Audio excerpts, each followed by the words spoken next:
So Council and ESI have been working together for a bit over the last 3 years now and have a great working relationship, and it's really exciting to see this step happen here today. Looking forward to just over 270 jobs being created here in Maryborough over the next 3 years. I think that's absolutely wonderful for the region, and highly skilled jobs as well. It's something we really need in the region.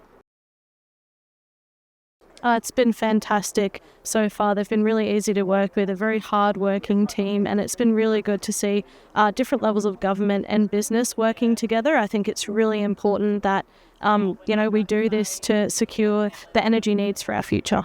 I remember when the conversations started at Council with ESI a few years ago, and I think it's great that it has just continued and flourished.